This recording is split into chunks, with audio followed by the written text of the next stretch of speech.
Hello, a warm welcome to Inside India. I'm Anisha Tang. Here are your headlines this hour.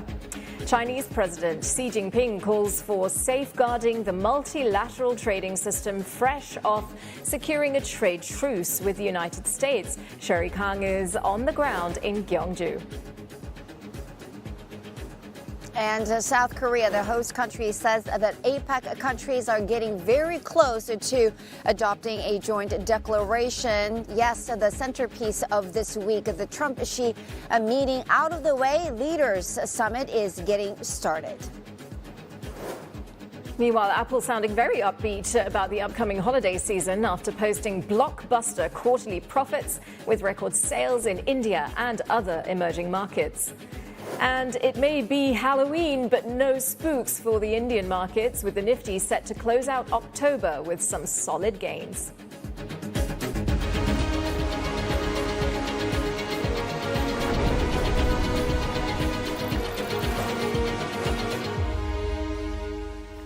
Hello, warm welcome to the show. Good to have you with us for the next hour. Let's take a look at Asian markets to kick off this program.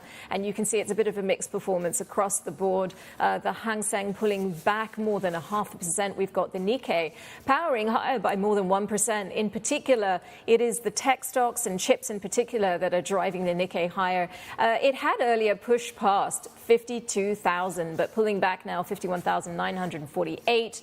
The Kospi also getting a bit of a push higher. So much news flow coming out of South Korea, of course, this week with those various summits and meetings going on. And we have the APEC summit happening right now, which we have been following. And a number of comments coming from the Chinese President Xi Jinping around multilateral trade. We're going to talk more about that in the program. But otherwise, a mixed performance for these markets, even as investors digest a slew of tech earnings as well from the US. Now, Indian markets come online in about 45 minutes. Here's what GIFT Nifty futures are indicating right now. So we're looking at pretty much a flat open, but a positive start past that 26,000 mark. That is where the Nifty has been hovering all week. And we're looking to see if it can find some really robust support above that threshold.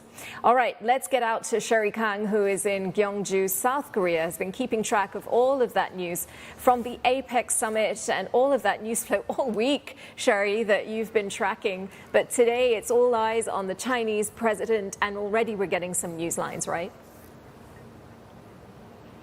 Yes, definitely. So his kicking off his South Korea agenda, of course, well, he actually kicked off his South Korea agenda yesterday with that, of course, summit meeting with President Trump. But yes, when it comes to the APEC action, it's really about making the calls to reduce the trade tensions. In fact, we did see Chinese President Xi Jinping calling to safeguard multilateral trade. And this is not really a message that we would see in American leadership at this point in time. He called on APEC to keep industrial supply chains smooth and stable. And he also said something that caught my attention, that saying that he will seize opportunity of high quality implementation of RCEP. So that is really the multilateral framework that, of course, China is part of and pushing for. So we got those key lines from the Chinese leadership. It's really the call that we've been getting from a lot of other leaders earlier this week. Some of the leaders from the UAE, Thailand, and Vietnam speaking at the APEC CEO summit earlier this week, talking about reducing trade tension and really promoting regional cooperation. And that was also the message from the president of the host country, South Korea, President Lee Jae-myung, is basically saying that the uncertainty related to trade is actually slowing down investment momentum. And this, as we are hearing from the host country government officials, that the APEC countries, member economies, are getting very close to this consensus and joint declaration later on today. Manisha? Thanks for rounding up what's coming out of that summit. Meanwhile, Sherry, there's a superstar in town and everyone is going crazy for it. Some remarkable pictures I know that you got of Jensen Huang, the CEO of NVIDIA. Exactly. So I was actually hearing about this fried chicken dinner that NVIDIA CEO Jensen Huang was going to do, and did last night with executives, not executives, the leaders of Samsung Electronics and Hyundai Motor Group. So actually, my team and we actually went out for fried chicken for dinner for research purpose only. But yes, NVIDIA CEO Jensen Huang making some splash in South Korea. And of course, this is really the centerpiece of the corporate deal making that we see on the sidelines of this APEC event that is happening this year in South Korea. So lots of speculation around what's going to be announced. Obviously, AI chip, some potentially high bandwidth memory chip supply deals, and GPU supply deals between some South Korean companies and NVIDIA. Some talk about robotics alliance, perhaps, that could come through later on today. But Jensen Huang of NVIDIA was talking about how he wants the president of South Korea to make these announcements as well. So you definitely see that this is not just a private sector thing. It's really the matter of national security these days. And we do see the governments as well as the companies actually announcing deals at the same time, or even in some cases, the government's actually preempting these private companies' announcements. So, I mean, we'll definitely look out for those headlines and update on them for you throughout the day. Manisha, it's back to you for now. Thank you so much for that, and an absolutely beautiful background to your live shot there as well. Thank you. Lovely to see when you're stuck in a studio all day. There is so much uncertainty around NVIDIA's Blackwell. It did not get discussed in those trade conversations between President Xi and President Trump. Arjun Gopal is here with more details about. I think it's really interesting when you have a story where it's about what they didn't say, isn't it? Absolutely. And look, the Blackwell is a key chip. It's one of NVIDIA's most advanced chips, and President Trump saying that wasn't part of the discussions. He did, however, said NVIDIA will need to talk to the Chinese side to, quote, see what's possible. He also said the US can act as a referee or arbitrator between NVIDIA, Jensen Huang, and, of course, the Chinese side as well. What we can, I guess, read from this is that China won't be getting access to NVIDIA's most advanced chips. What remains unclear at this point is whether NVIDIA will create a downgraded version of Blackwell for the Chinese market, and whether the Chinese will be open to buying those chips. What's happened is NVIDIA was first blocked from selling its chips to China. And then earlier this year, the Trump administration said they would be allowed to sell the H20. This is an already pared down version of one of their products as well.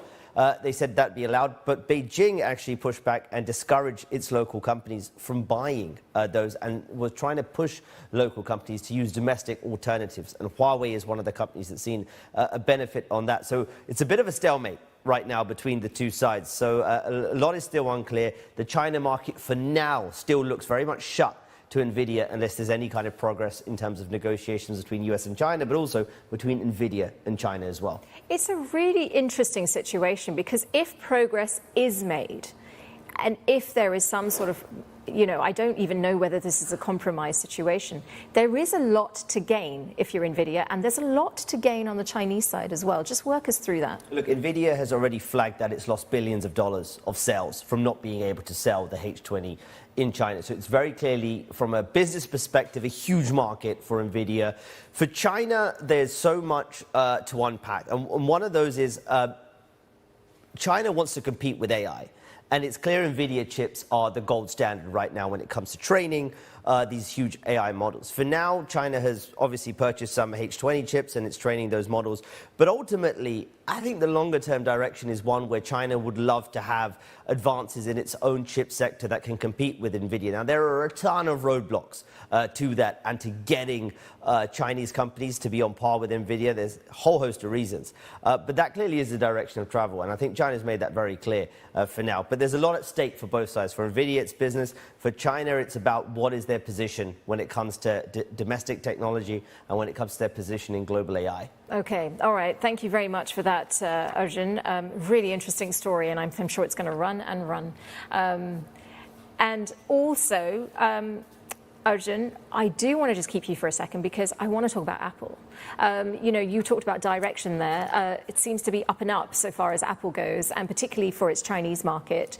Bring us up to date because the earnings were out and it seems stellar, unless I'm reading that incorrectly. Yeah, it was a quarter in which they silenced the critics for now. A lot of sort of negativity towards Apple, I'd say, this year. Questions over its innovation, questions over whether it can catch up in AI, and questions over whether the iPhone 17 would be radical enough to get people to go out and buy it. And it seems that it's ticked the boxes in a lot of those areas and silenced some of those critics. What we saw, Tim Cook saying that iPhone 17 demand is off the chart. And what's important is the December quarter, because that's where the majority of iPhone 17 sales are going to be logged. The company is looking at now 10 to 12% revenue growth. It's very rare that they give guidance this specific. They're also saying in December quarter that iPhone revenue is to grow double digits versus 6% in the quarter just gone. So again, acceleration of growth, and that's big news. China, while it saw sales fall in the September quarter, the company is now forecasting that Greater China will return to growth in the December quarter. Again, another big positive there. And of course, those other parts of the business, such as services, these are the App Store fees and all the other parts of this recurring revenue, are doing well as well. And so it was, firing in all cylinders kind of quarter for Apple. And what about in India? Because I have to say, India, anecdotally, is the one place I go and every other person seems to have an iPhone, and I'm the outlier usually. Yeah, over the last couple of years, Apple's really ramped up its presence in two ways in India. One, by a retail footprint, and when it goes with retail, you often know it's serious about a market. The second, of course, is manufacturing in India. There is a large number of iPhones, and the latest iPhones being manufactured in India, as Apple looks to diversify that supply base away from China, but also to supply that to the local market. So a lot in India, and we heard also from the company during the earnings that actually they saw another record revenue quarter for the India market as well. So clearly growing. They don't break out specific numbers, but they usually give an indication of what demand is like, and it seems like demand for Apple products right now in India is still quite hot. Okay. All right. Thank you very much for that, Arjun Gopal, as always. It's a pleasure. Okay. More investment is flowing from America into India. This time, Bloomberg reports that Ford is revving up a return to the country. The car maker plans to invest about $370 million to build new high-end engines for export. Its Tamil Nadu plant will be retooled to produce over 200,000 engines a year, though none will be shipped to the United States. An announcement on this could come soon, and the move comes despite President Trump's push for companies to shift manufacturing back to America. Ford stopped making cars in India in 2021, but signaled its interest in reviving operations just last year. Meantime, a bit of a diplomatic breakthrough for India. New Delhi says the U.S. has granted a 6-month sanction waiver to operate Iran's Chabahar port. It is a key trade route that lets India access Afghanistan and Central Asia without going through Pakistan.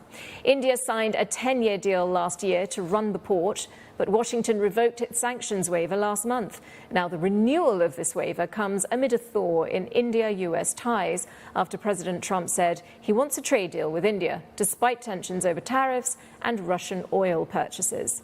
Well, Deborah Elms is head of trade policy at Hinrich Foundation. We can talk a little bit more through this. Deborah, great to have you with us on the line. Let's first just get your reflections on this seemingly about turn.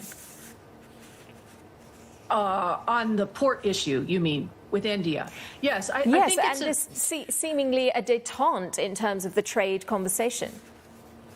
Well, at least at the moment. And I think part of that is because Trump is probably feeling quite pleased with himself after his Asia tour has been wrapped up, and as he has flown back to Washington, he left the ground here in Asia, both in Malaysia and then in Korea, I think feeling fairly confident about the kind of agreements that he pushed through, the deference that was provided to him by leaders across the region, including a whole host of new gold gifts like a crown from Korea.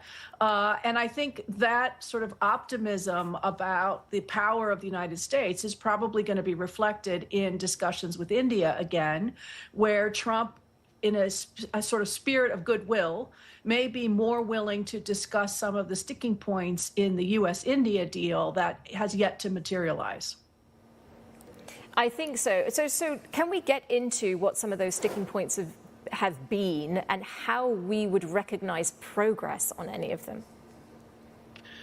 Well, I think one of the big challenges from an Indian perspective is that if you look at the details of what Trump just signed in Malaysia, for example, with Malaysia, with Cambodia, framework agreements with Thailand and with Vietnam, these deals are remarkably one-sided in favor of the United States. That's a real problem for India because I think Prime Minister Modi, I think rightfully would say, we are not prepared to sign a win-lose agreement with the United States. We need to have some kind of win-win outcome. And that is a real challenge given the kinds of topics that the United States wants to put into these agreements. Everything from purchasing commitments to some national security, you must mirror what the United States does, to discussions about labor, environment, et cetera. Those are some challenging topics for any U.S. trade partner, but I think they're harder when you are a bigger, more important trade partner to sign off on what the United States is currently asking for at the maximal end of that negotiating list. It's very interesting. Conversations I'm having point to this. So let's just talk about this rare earths announcement that we've had since those talks between President Xi and President Trump. I don't want to get into the details of that, but what's interesting is this idea that it will be revisited every year. And what that apparently is indicating is that China is taking a long-term view here because there is an erratic approach to trade by the Trump administration. To what extent is that a concern for India? I think you're alluding to it already. And how do you mitigate when you have that level of erraticism coming out of an administration?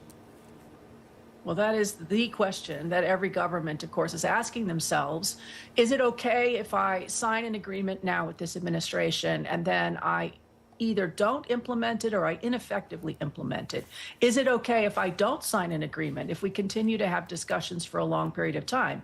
Or do I need to sign an agreement and effectively implement it? I mean, those are questions that every government is asking.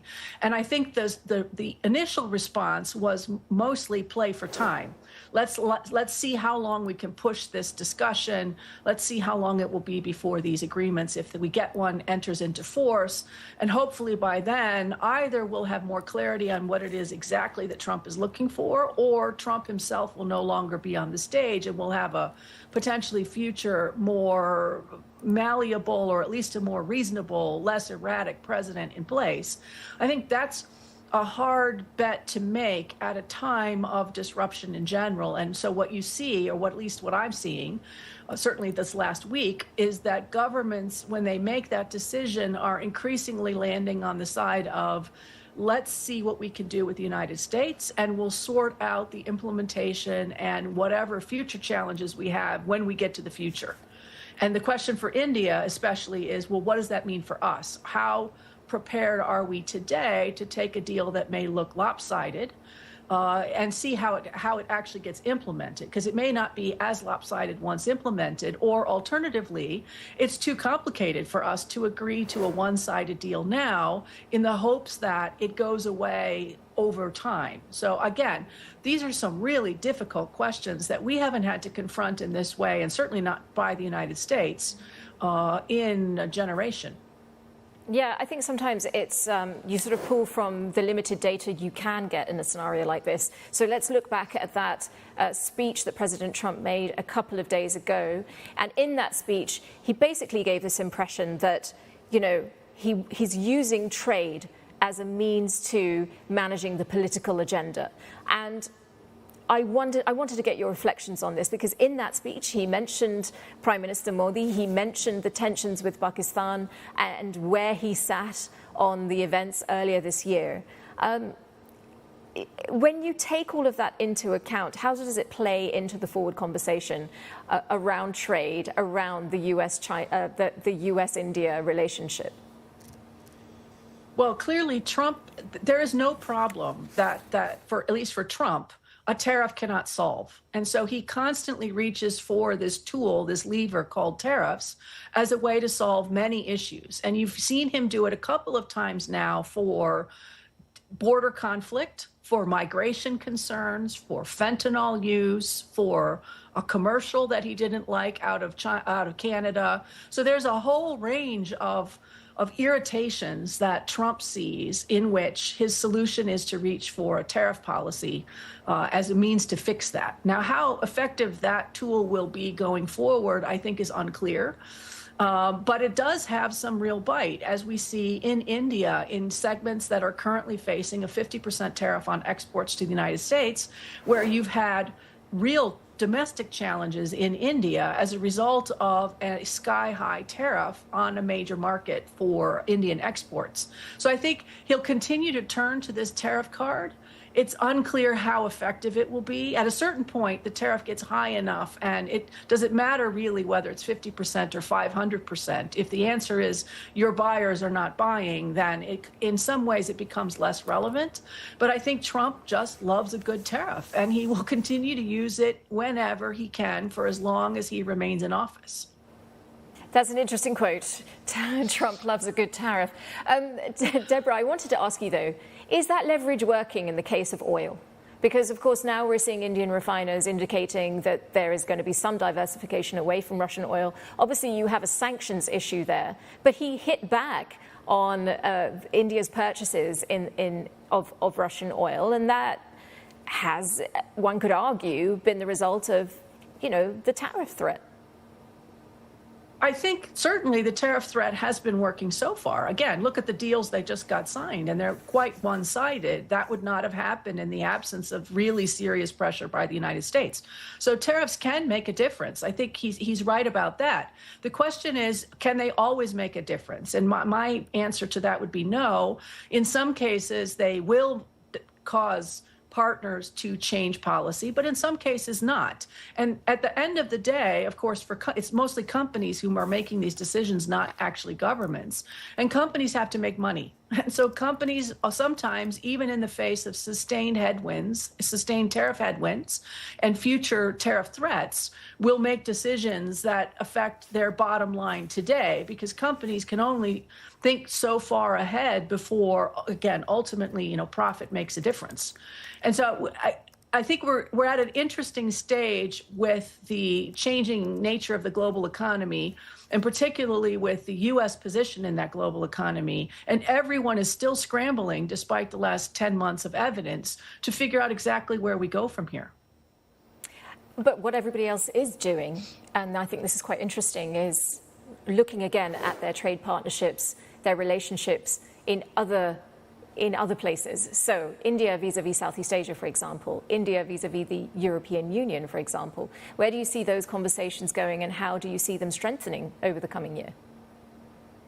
I think we're going to have this parallel effort between trying to deal with the U.S. in a bilateral way and trying to deal with the rest of the world in whatever format works. And in fact, at the top of the hour, you were discussing the discussions in APEC around pushing RCEP implementation. India is not a member currently of RCEP, but this is the kind of direction I expect us to follow going forward. You will have to diversify, both as governments, but also as companies. You will have to leverage any opportunities you have. If you have trade agreements that are already in place, can we make sure that our companies are using them? If we don't have agreements in place, can we accelerate the progress towards getting solutions? Because every trade agreement should result in lower risk and greater certainty about the outcomes. And at a time of great disruption, this is exactly the moment when you're hoping that you have in place a stable base of partnerships, commitments, agreements to help make it possible for businesses to continue to engage in global trade across borders. All right, we'll have to leave it there. Thank you so much, Deborah Elms from the Hinrick Foundation. Good to have you with us on the show. Coming up here on Inside India, India's data center gold rush comes with a question of sustainability. So up next, we have someone who can shed more light on green energy infrastructure when it comes to hyperscalers. Don't miss our exclusive conversation with Singapore's Princeton Digital Group. It's after this short break.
Hello, welcome back. It's Inside India. I'm Anisha Tank. Good to have you with us. Let's take you to Gyeongju just one more time. It's not just the South Koreans that President Xi will be meeting during his visit to the country. There are multiple meetings that are scheduled. Sherry Kang has the details for us. Hi, Sherry. Yeah, hi there, Manisha. And that's a great point because the Trump-Xi bilateral meeting definitely seemed to make this whole APEC summit and a lot of other bilaterals look like a sideshow. But no, that's not really the case. And we've got the Chinese President Xi Jinping making a lot of headlines already this morning, speaking at the APEC Leaders Summit. And he does have a lot of interesting bilaterals coming up. And I think that's where a lot of eyeballs will be on. And he's expected to meet the leaders of countries like Canada, Thailand, and Japan. I think the China-Japan bilateral meeting could be interesting, given the fact that this is really the first time for these two leaders to meet. Obviously, we've got a new Prime Minister of Japan, and Takaichi-san really struck the right tone with U.S. President Donald Trump, and we did see quite amicable lines coming out of South Korea-Japan bilateral meeting that happened just yesterday as well. So we'll see what kind of rapport that she puts on with her Chinese counterpart, especially given the fact that she is known to be a hawk on Chinese matters. So we'll see how that goes. And when it comes to the South Korea-Japan bilateral that happened yesterday, I think this is also an important part when it comes to the regional relationship and stability. The two leaders have talked about a future-oriented relationship, and there seems to be a consensus on needing to work together. So I think that is something that we need to remember as a takeaway. And then there's a lot of corporate action. I mean, I did spend some time this morning talking about what NVIDIA and Jensen Huang is doing in South Korea and expected to announce later on today. But we've got some Chinese corporates also in South Korea this time around, the battery giant CATL, as well as chemical giant Sinochem. So look out for those headlines. CATL, by the way, is reportedly sitting down with the management of Hyundai Motor Group later on today. Manisha? Okay, so still lots to look forward to out there. Sherry, thank you very much for that.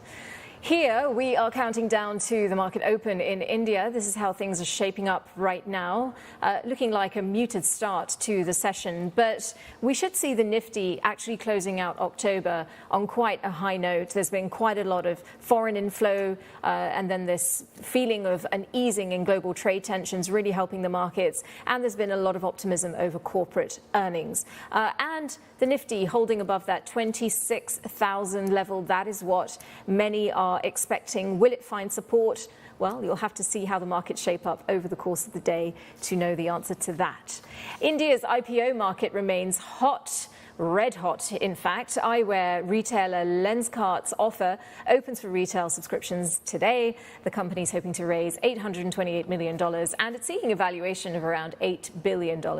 If it's successful in doing so, it would become India's fifth largest IPO so far this year, after the likes of LG and Tata Capital. Lenskart is backed by the likes of SoftBank, Kadara Capital and Temasek. And its CEO says he would like to see the company become the Amazon of eyewear, as it plans to add 450 stores this financial year. That's in addition to its current store count of nearly 3,150 across 14 countries. Well, we just mentioned Amazon. Its shares surged double digits in extended trade after the Mag 7 firm reported quarterly numbers. CNBC's Mackenzie Sigalos has the details. Amazon shares surging after a strong third quarter print that topped expectations on both the top and bottom line. Earnings beat street estimates by almost 40 cents a share on $180 billion in revenue, but it was the cloud business that was a standout in Q3. AWS grew just over 20%, its fastest pace since 2022, and beat even the street's whisper number with $33 billion in revenue. CEO Andy Jassy calling out strong demand in AI and core infrastructure, adding that it's expanding capacity. Now, that re-acceleration helping ease fears about Alphabet and Microsoft gaining ground in the cloud wars. They jumped 34% and 40% in their most recent quarters, respectively. And Google, it's captured workloads from Meta and Amazon's marquee AI partner, Anthropic. Now, CapEx was the other big number that investors were watching. It's up to $125 billion for the year. Now, that's still behind Microsoft's $140 billion run rate. But CEO Andy Jassy making clear on the call that they're expanding compute to meet demand from AI customers. The strong cloud beat also helps offset slower growth in Amazon's high-margin ads business, which came in flat. Now, one headwind here is costs. Amazon took a $2.5 billion FTC settlement charge and recorded $8 billion in severance as it cuts 14,000 corporate employees. Jassy said the cuts weren't about financials or AI, but about staying nimble and operating like the world's largest startup. For CNBC Business News, I'm Mackenzie Sigalos in San Francisco. Okay, Google is deepening its push into India's growing AI market, offering 18 months of free access to its Gemini AI service for all 505 million Reliance Jio users. The partnership gives Jio users free access to the latest Gemini 2.5 Pro model, image and video generation tools, and 2 terabytes of cloud storage, a plan normally priced at around $399. The rollout begins with early access for 18 to 25-year-olds on select plans before expanding nationwide. The move comes just days after OpenAI launched a free year-long ChatGPT Go plan for Indian users, and earlier this month, Google pledged $15 billion to expand AI infrastructure in India. That is its biggest investment in the country to date. And that AI momentum is also fueling demand for data infrastructure across the region. India's data center industry is entering a new growth phase driven by digital transformation, rapid cloud adoption, and rising AI workloads. Beyond scale and speed, sustainability is also becoming an important area to focus on. And one company that is taking steps in that direction is Singapore-based data center operator Princeton Digital Group. It's backed by some major players in the investment world: Warburg Pincus, the Ontario Teachers Pension Plan Board, Mubadala, and Stonepeak, and has introduced India's first carbon-free energy matching scheme at its campus in Mumbai. It's partnering with Tata Power Renewable Energy and FlexiDAO, marking a step towards 24/7 clean energy operations. It builds on its strategy for India, having invested $1 billion in the country last year as part of a broader $5 billion plan for AI-ready data centers in Asia. So with all of that in mind, joining us now is Varun Raghavan, who is the co-founder and COO of Princeton Digital Group, who just wrapped up his session at the Singapore International Energy Week. Lovely to have you here. How was Singapore International Energy Week for you? Great to be here, Manisha. SIU was great. A lot of intensity of engagement between some of the energy leaders all in one place. So as always, it was a lot of exchange of thoughts and ideas, but also lots of actions to come. So very excited about that. You, I believe, were on panels, right? So what were some of the major questions that people were asking you? So the biggest thing that was being discussed, particularly in things that are related to technology, is what's happening with AI infrastructure and how is Asia set up to serve AI infrastructure. That was a big topic of discussion for us across various panels, both from a energy availability, but also renewable energy. So Google, $15 billion, data centers, India. Let's put all of this together. Let's talk about the trajectory. This is an area in which you're very active. You have built data centers and you've acquired businesses across Southeast Asia. You are scaling up in India as well. What do you make of this particular news and what it suggests about where that market's going? Just to provide a little bit of context to what's happening in the region, Manisha, we are in 6 countries today. India is one of them. We're Singapore headquartered, Malaysia, Indonesia, Japan, and China. And in these 6 countries, in South Korea and Australia, which are soon to come, what we are seeing is our customers, the so-called hyperscalers, which Google is one one of them, are expanding very rapidly because they're looking at both serving the cloud infrastructure market as well as AI. So the combination of AI and cloud is really driving the growth that we're seeing at this point of time. In that context, what we're seeing in India today, I believe, is scratching the surface because India has a great opportunity to be an AI hub, not just for serving India, but also for the region, given the energy resources and the land and overall the technology that's existing in the market. Okay. I want to get into more of all of that and some of the details, and we want to talk about energy and all these sorts of things. But before we do, I want to get a little bit more info on Princeton Digital Group. I think it's really interesting. You have some major backers. Stonepeak put in excess of $1 billion, right? So these are backers who really believe in what you can achieve here, and the scope for it is quite incredible. Tell us a little bit more about why there has been such robust optimism about what you guys are doing. So, Manisha, my co-founder and I set up Princeton Digital Group around 7 years ago. And when we started the firm, our entire objective was to build a blue chip, multi-country data center company that served the hyperscalers. And today, as we sit in 2025, we're seeing that dream come true. So, as I mentioned, we're in 6 countries. We have 1.3 gigawatt of capacity across these 6 countries, 20 plus data centers and land banks. And investors like Warburg, Ontario Teachers Pension Plan, Mubadala, and now Stonepeak are really believing both in the thesis of growth that we expect to see, but also what PDG can provide as a part of that. So that combination of both being in a market where the tide is raising all boats, and within that, we're raising faster and better than others, is helping us a lot to get the market opportunity. And who are you? You're not the only gig in town, let's be honest, right? Sure. So what is making you different in any way from some of the other options? Because, the companies have realized that digital infrastructure is the future.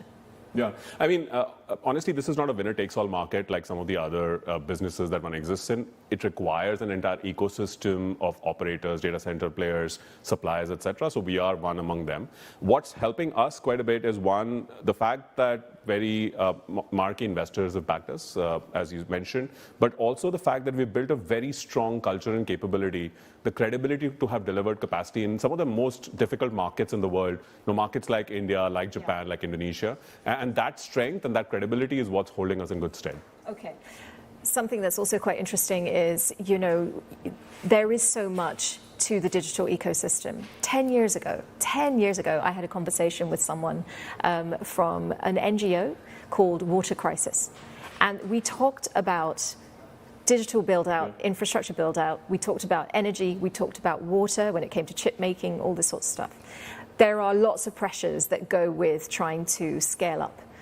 So when we look at the India market, we look at these investments, for example, that Google is making. Let's just, within that context, talk about energy. Let's talk about water. How do you, in the most pragmatic way, make this hyperscaling happen? So data centers can be part of a solution because we represent a significantly long-term commitment in data center infrastructure. So for renewable energy providers and for regulators, they can also use that signal to make further investments and essentially use us as a financeable aspect of getting that capacity out there. So that's one thing that's really helped us. PDG has a commitment to be carbon neutral by 2030. So we are well on our way to doing that.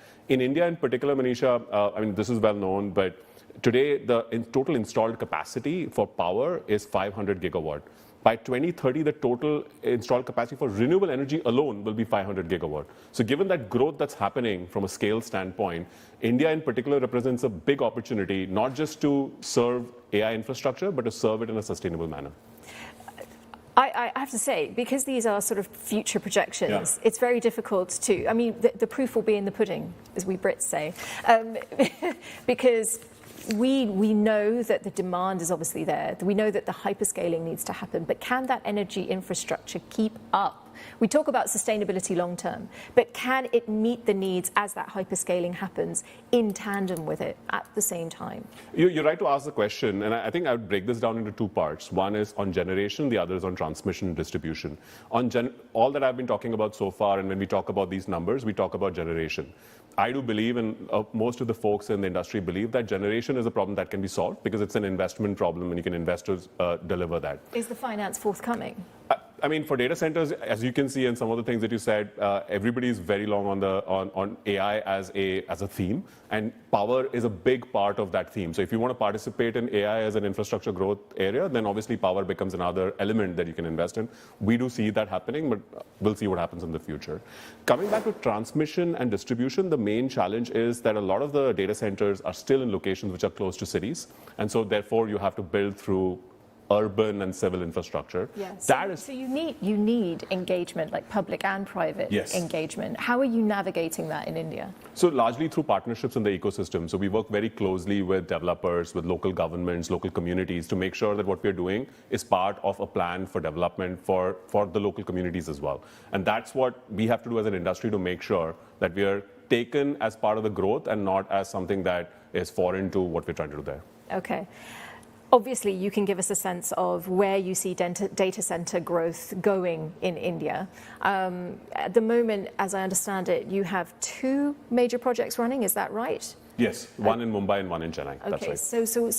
So obviously this is an incredible market. The potential is huge.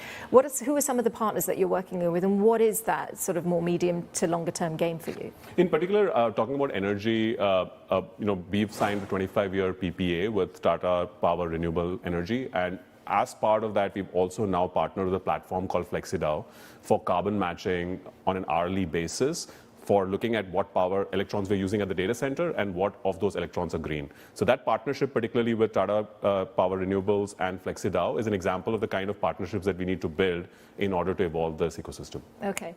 Obviously, at conferences like the one you've just been at here in Singapore, that is an opportunity to talk to more potential partners. Were you being approached? Any more conversations going on? Because 2 is great, but you need more. Yeah, no, absolutely. I mean, sometimes at these conferences, you feel like a rock star when you come off the panel and people come and talk to you.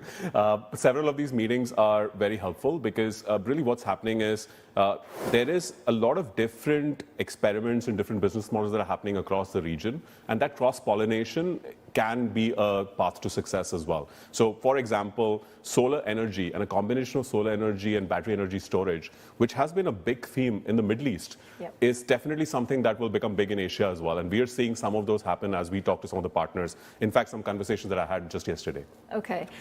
In terms of the risk, though, so I think battery storage is just a really interesting area. There are risks, though. We're still dealing with markets which are still... we're not as progressed as, say, the US or the EU in terms of the technology, but also, and we talked about this earlier, about the on-the-ground pragmatic environment. So how do you get around some of that? Some of that is an opportunity to leapfrog, because when there aren't existing infrastructure, the infrastructure that investment that we are making or our partners are making for us can actually help the local communities as well. So that's how we see this helping us move forward. Okay. I do also want to talk about the financing again, because we spoke about that earlier. I noticed, I was just looking at the company profile to try and do my homework. Sure. And I noticed that some of your expansion in Southeast Asia was through acquisition. Obviously, you have major backers, but some of it was also debt funded. So how do you see making sure that you have that finance coming online to be able to power forward in a market like India, where the demand is growing at such an exponential rate? For the entire region overall, Manisha, just in 2025, we raised $2.5 billion. $1.3 billion was equity led by Stone Peak, and $1.2 billion of that was debt. And so that's just a snapshot in 1 year of the capacity of the financing that one data center operator has done. So we believe that that's really the way into the future. It's going to be a combination of debt and equity. Debt both that is close to the project cash flows, but also at the holdco level. And we are seeing interest and growth across both. Okay.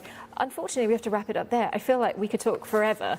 It's a really, really interesting and fascinating area. But for now, thank you for joining us on CNBC. Great to have you with us. Thank you so much. Okay, let's move on. It was great to speak there to Varun Raghavan from Princeton Digital Group. But before we head to our break, I want to bring you a quick update on a cyclone that has left a trail of damage across India's east coast. Authorities in Andhra Pradesh estimate losses at about $600 million after farmland, roads and homes were flooded. The cyclone made landfall on Tuesday night. It brought torrential rain and strong winds that uprooted trees, damaged crops and power lines, and killed 120 animals. The state government says no human deaths have been confirmed, though local media reported 2 fatalities. Stay with us on Inside India. We'll be back in 2 minutes with the market open and the movers of the day.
Welcome back. You're watching Inside India. I'm Anisha Tank. Let's get you up to date on the markets there. You can see it already.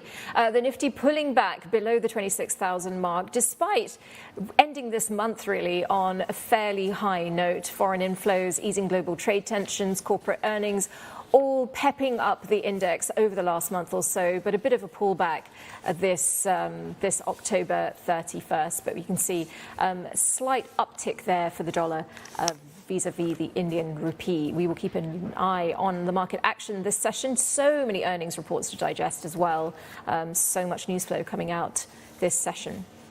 And with that, let's look at some of the movers in the markets today. Consumer goods giant ITC reporting stronger than expected second quarter profit. Standalone profit rose 5.4% on the year to 51.8 billion Indian rupees, surpassing analysts' forecasts. The growth was led by the cigarettes business, while the broader FMCG portfolio gained from wider distribution and stronger rural and urban consumption.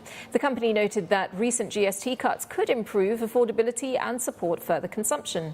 Overall revenue, that climbed 7.1%, with cigarette sales rising 6.8%, and the consumer goods segment growing roughly 7%. However, ITC agribusiness appears to have lagged, falling 31%, and that's been impacted by slower exports amid US tariff reviews on select farm commodities. It's been a positive second quarter, meanwhile, for India's largest power generation company, NTPC. Its profit before tax for the second quarter rising over 19% from a year earlier to about $640 million. That is mostly due to lower expenses as fuel costs drop, a factor which contributes to nearly 60% of the company's total expenses. All eyes then are now on how the state-owned firm will grapple with a big change coming in the next few weeks or months, as India is reportedly set to wean off Russian oil, one of the asks of the United States as part of a potential trade deal. Shares in NTPC currently trading down almost 2%. And the Indian food and delivery platform Swiggy has reported a narrower second quarter loss. Margins have improved as well in the second quarter to a negative 3.6% from a negative 4.7% in the first quarter.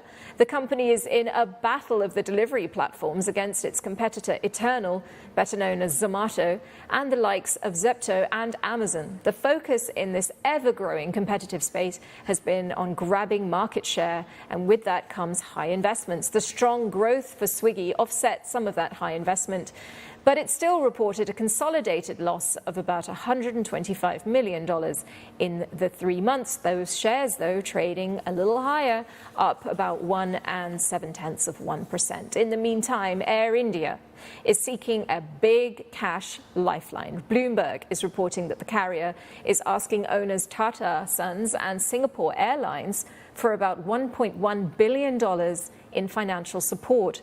This comes after the deadly Air India crash in June that killed more than 240 passengers. It was the airline's worst crisis. It derailed its reputation and rebuild and also fleet modernization plans. The funding would go towards overhauling systems and services and building in-house engineering and maintenance capabilities. The Tata Group owns 74.9% of Air India, and Singapore Airlines owns the rest. Right. Before we wrap up this Friday edition of the show, we've got some lovely visuals for you. It must surely be the greatest run chase in the history of women's one-day internationals, given the context of a Women's Cricket World Cup semi-final. Phenomenal stuff, and no wonder the commentator is so enthusiastic and euphoric. These were the scenes after the Indian women's cricket team pulled off an epic beating defending champions and favourites Australia in the semi-finals of the ICC World Cup. It's being called the greatest run chase in the history of women's one-day international cricket. The Indian women chased 339 to break the world record of the highest successful run chase in women's ODI. Jemima Rodriguez smashed the winnings runs in her unbeaten 127, bringing her to tears. Also unable to grapple with the emotions was the captain Harmanpreet Kaur, who scored 89. This might be So we might find that people are very distracted in India this weekend, as the country will probably be watching its women's cricket team take on South Africa in the final. That's happening on Sunday. And that's a final goodbye from me for this week. Thanks for joining us on Inside India.